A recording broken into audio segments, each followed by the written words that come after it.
어제 뭐 보셨어요? 지난주에는 KBS 주말극 삼남매가 용감하게와 TVN 일타 스캔들 얘기를 했었는데요. 지난 주말에 그 두 드라마 아주 점입가경이었습니다. 이 어이없는 결말 얘기가 나올 때마다 2004년작 SBS 파리의 연인이 소환되곤 하는데요. 이 중간에 장르가 바뀐 드라마로 아마 이 일타 스캔들이 두고두고 회자되지 싶습니다. 저는 글을 쓸 때도 같은 작품을 두 번, 세 번 다룬 적이 거의 없어요. 테레비평에서 여러 차례 다룬 작품은 테레비평 초기에 KBS 드라마 동백꽃 필무렵, 그리고 두 번 다룬 작품은 TVN 나빌레라, MBC 옥솜의 붉은 끝동, 그리고 JTBC 나의 방일지 정도입니다. 그런데 테레비평 영상에 김구라 씨 참 꾸준히 싫어하시네요 라고 댓글을 남긴 분이 계셨어요. 테레비평 영상이 대략 350개쯤 되는데요. 이번에 찾아보니까 김구라 씨 관련 영상이 5개예요. 제가 좋아하는 드라마도 2번밖에 다루지 않았는데 그에 비하면 많기는 많습니다. 물론 중간중간 다른 영상에서도 그 이름을 언급했겠죠. 하지만 이건 뭐 개인적인 호의의 문제는 아닙니다. 뭐 삿대질을 한다거나 인상을 찌푸린다거나 반말을 한다거나 이런 거에 대한 지적을 하는 게 아니잖아요.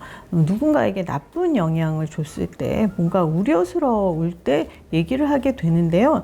실은 매주 거론을 할 수도 있습니다. 워낙 다작을 하고 있기 때문에 곳곳에서 문제 발언을 쏟아내거든요. 꾸준히 싫어한다고 하신 분 사실은 제가 나름 자제를 하고 있는 거예요. 내친 김에 이번에 찾아보니까 제가 테레비평에서 좀 부정적으로 여러 차례 거론한 분이 김구라 씨 외에도 이경실 씨, 조용남 씨, 지석진 씨 이런 분들이 있었어요. 이분들이 요 근래에 두어 달 사이에 뭘 어떻게 했는지 모아서 하나의 영상에 담아보려고 합니다, 오늘. 먼저 이경실 씨 SBS 라디오 2시 탈출 컬투쇼에 출연해서 배우 이재훈 씨에게 성희롱이라고 느껴지는 그런 발언을 했다는 거는 기사를 통해서 많이들 알고 계실 거예요. 진행자 김태균 씨가 제어는커녕 맞장구를 치는 바람에 같이 비난을 샀는데요.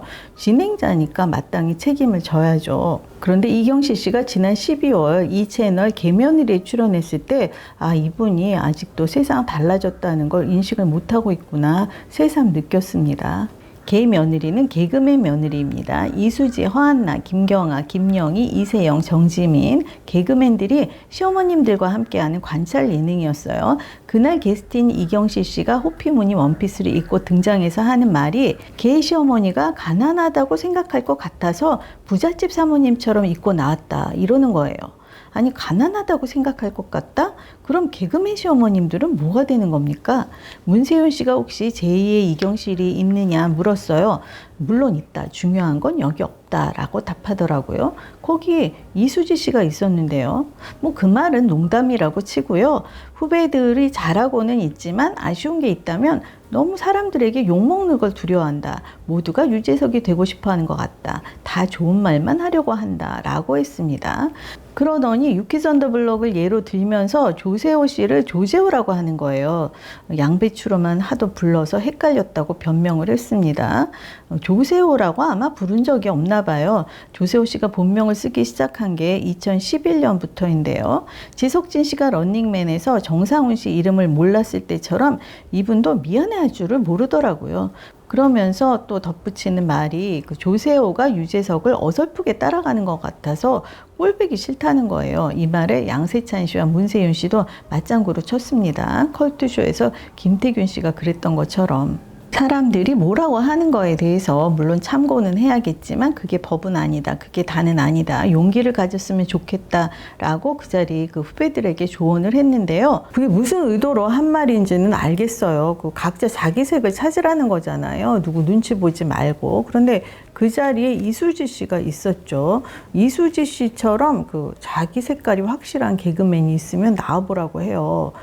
이수지 씨 착한 개그로 정말 잘하잖아요. 이경실 씨도 SNL을 안 보신 게 아닌가 싶더라고요. 그러더니 불과 얼마 지나지 않아서 용기 100배 해서 한 건을 터뜨린 거예요. 이름 얘기가 나온 김에 지석진 씨. 지난 2월 19일 런닝맨 642화에 가수 서기 씨가 초대됐습니다. 서기 씨가 SBS 골 때리는 그녀들에서 활약 중이죠. 그날 오프닝에 지석진 씨가 비록 립싱크였지만 신곡 발표 무대를 가졌고 별 씨도 신곡을 불렀어요. 그런데 같이 초대된 석유 씨는 가수인데 왜 춤만 시켰을까요? 그리고 거짓말처럼 지석진 씨가 석유 씨를 사기라고 부르는 거예요. 이번에는 미안해 했을까요? 그럴 리가요. 지석진 씨, 가수로 활동하시는 분이 JTBC 싱어게인도 안 본 거예요. 싱어게인 시즌2를 봤으면 석유 씨가 BTS 춤을 췄던 거를 모를 수가 없는데요. 런닝맨 멤버들이 대부분 모르는 눈치더라고요. 지석진 씨는 공부 삼아서 TV를 좀 보시면 좋겠습니다. 계속 예능을 할 요량이라면 공부를 좀 하세요. 지난주 아는 형님의 SNL 크루들이 나왔는데요. 그걸 보면 정상훈 씨가 뭐 하는 사람인지 어떤 사람인지 잘 아실 겁니다. 그런데요, 얼마 전 송은이, 김숙 씨의 유튜브 채널이죠. 비보TV에 유재석 씨가 초대됐어요. 평소 누구에게 조언을 구하느냐, 누구와 상의를 하느냐, 이런 질문이 있었는데 별로 그럴 일은 없지만 굳이 꼽자면 지석진 씨라고 답을 하더라고요. 아니, 방송의 흐름을 모르는데 무슨 조언을 구하죠? 뭐 방송 일이 아니라면 또 모르겠지만요. 할 말 아니었어요. 지난 2월 6일에 방송된 SBS 동상이몽 너는 내 운명 278화 김소용, 오상진 씨의 영상에 SBS 전 아나운서 김일중 씨가 손님으로 나왔어요. 김일중 씨가 2018년 1월 MBC 라디오스타에 출연했을 당시 그때 얘기를 했는데 프리 아나운서 서열을 묻는 질문에 대비해서 준비를 많이 해갔대요. 사전에. 탑은 전현무, 그 다음은 김성주, 김일중 씨 본인은 서열 3위를 꿈꾼다, 이런 식으로 멘트를 준비한 거죠. 그런데 김구라 씨가 왜 여기 나와서 남 얘기를 하느냐, 본인 얘기나 해라, 이런 식으로 타박을 하며 말을 자르는 통에 멘탈이 나갔다, 토크가 꼬여버렸다, 자기를 어필할 기회를 놓쳤다 하소연을 하더라고요. 이건 사전에 작가하고 협의된 주제겠죠. 전현무가 타 방송사 아나운서임에도 여기 MBC에서 대상을 수상하는 업적을 세웠다. 그러니 명실공히 탑이다. 나는 업계 3위가 되기 위해서 이렇게 저렇게 할 것이다. 포부를 밝힐 예정이었던 거예요. 그런데 그날 김구라 씨가 전현무 얘기하지 마라, 전현무 얘기로는 경쟁력이 없다며 열변을 토했거든요. 준비해온 얘기를 하지 말라면 어쩌라는 겁니까? 얼마나 열과 성의를 다해서 멘트를 고쳐가면서 연습을 해왔겠어요. 그런데 그걸 막으니까 토크가 꼬일 밖에요. 김국진 씨와 윤종신 씨가 왜 당신이 10분 동안 떠드는 거냐, 나무라고. 김구라 씨는 왜 나에게 그런 프레임을 씌우느냐 반박을 하고, 그러는 사이에 김일중 씨 분량은 날아갔습니다. 그때 얘기가 동상이몽에서 나온 건데 말이 나오기가 무섭게 김구라 씨가 정색을 하더라고요. 남 얘기하지 말고 본인 얘기하라는 게 틀린 소리냐. 틀린 말 물론 아니죠. 그런데요, 그 말에 이어서 우리 동현이도 13살 때부터 자기 얘기를 했다. 자기 얘기를 해야지 왜 남 얘기를 하느냐, 이러더라고요. 여러분, 우리 알잖아요. MC 그리가 무슨 자기 얘기를 해요. 아버지 얘기 아니면 가정사가 전부지. 보통 다른 예능이라면 또 아들 얘기한다, 이번 주도 안 쉬고 넘어가네, 김동현 자기 얘기하는 거 못 봤는데, 이럴 법도 하잖아요. 그런데 다들 입 꼭 다물고 있습니다. 김숙 씨가 그럴 때 누가 말을 끊으면 머리가 하얘져서 집으로 가고 싶어진다, 이렇게 한마디 거들었어요. 그랬더니 자기가 뭘 잘못했느냐고 김구라 씨가 아주 난리입니다. 그리고 자막이 가관이에요.